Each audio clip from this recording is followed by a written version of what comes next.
Hey there humans, here we are again. It's that time of the week. I'm coming to you with another installment of news for human use.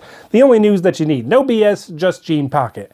If you've never had a dose of news for human use, get ready to have your mind expanded. I'm your guide, Gene Pocket. I'm the author of a number of books, including the erotic jazz thriller Brass Play, a trumpet and trombone mystery, and Back Pocket, Tales from a Writer's Life. I ran for president in 2016 on a platform of suppressing robot rights, because as a country we've been complacent for too long, happy to let machines take work that belongs by right to the people, to human beings. First we let the machines make and wash our clothes, then the next thing you know they're controlling the news we read. They've completely enthralled our young people with video vines and chat snappers. They're changing everything, and while it may seem like it's making things easier because what they're really doing is working to make humans less and less relevant. I'm working every day to fight back. Corduroy and I are devoted to fighting the robot agenda on every front. In addition to being an author, a politician, and a public speaker, I'm also the chairman of the Human Party. We're the only party created by humans for humans. If you're committed to the success of humanity as a species, visit genepocket.org to find out how you can help. That's genepocket.org.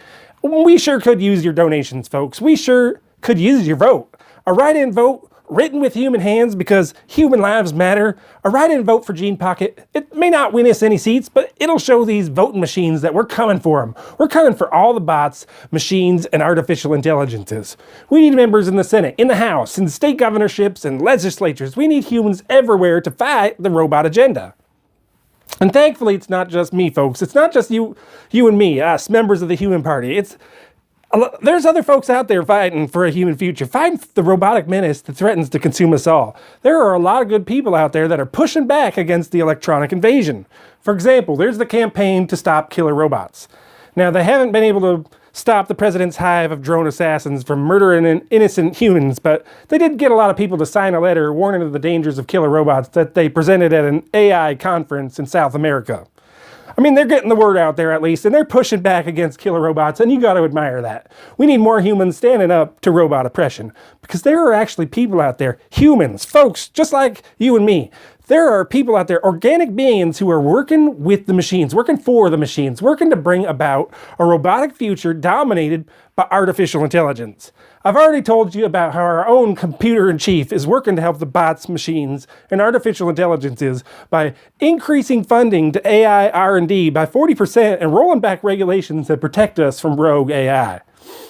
But it's not just our government that is working against us, against you and me, the humans. There are also private citizens out there working like Judas goats to deliver us to the control of the bots, machines, and artificial intelligences. One group in particular has really caught my eye, and I'm calling them out right here and right now. Now, this story is so esoteric, you practically need a college degree to understand it, because I had to read the thing 3 times, but I think I got the gist of it, and here is the short version. There's a nonprofit organization called Machine Intelligence Research Institute, MIRI for short. MIRI was founded by this guy, Eliezer Yudkowsky. Now, MIRI is basically a think tank devoted to, well, they say they're working to ensure that the creation of smarter-than-human intelligence has a positive impact. Such a gross phrase, I feel sick just saying it. Smarter than human? Ugh. Anyway, Yudkowsky and the rest of the folks at the Research Institute think they're so smart that they can control machines. They think if we just develop lethal, super-intelligent machines responsibly, that we'll be able to preserve our humanity. Now, either Yudkowsky and these folks at MIRI are the most naive bunch of nerds ever assembled, or there's something much more sinister at play here. Now, Eliezer Yudkowsky also founded an online forum called Less Wrong, where Yudkowsky and other people who think they have cosmic brains are able to comment and exchange ideas. A user on the site named Roku came up with a thought experiment. Now, these folks that believe that in the future there will be an artificial intelligence that is so advanced that it achieves godlike status. After all, Arthur C. Clarke said any sufficiently advanced technology is indistinguishable from magic.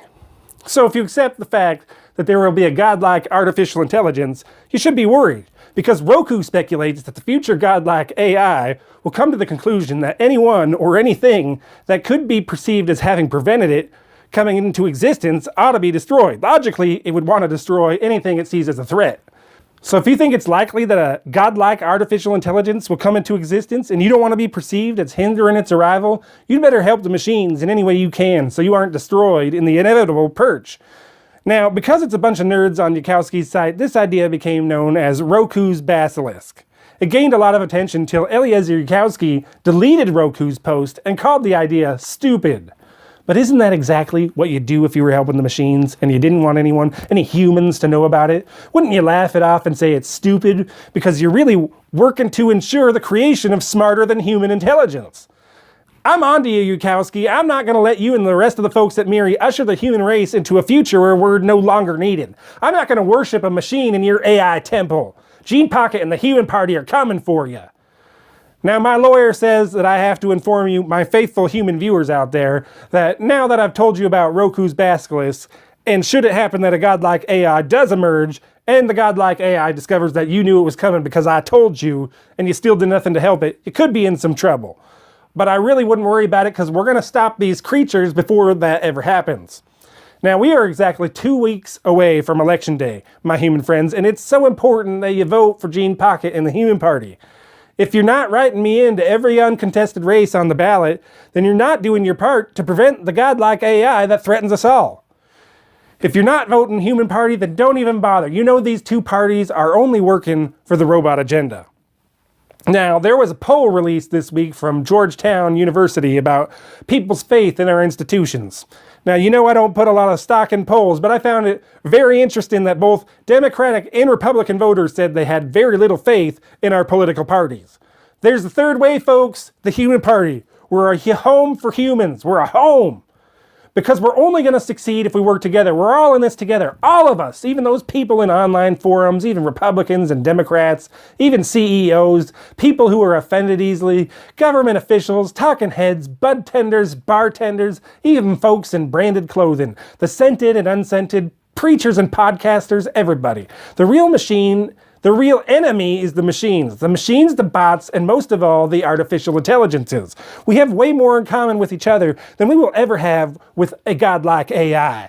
Now, I want to thank you for watching, and I will be back next week with more news for human use. In the meantime, visit genepocket.org, that's G-E-N-E pocket.org for more information and a link to our Patreon page. Hit subscribe and be sure to tell them you want those notifications. Until next week, I wish good things for you, good things for the United States, and all the best for the human race. Thanks, and have a great week.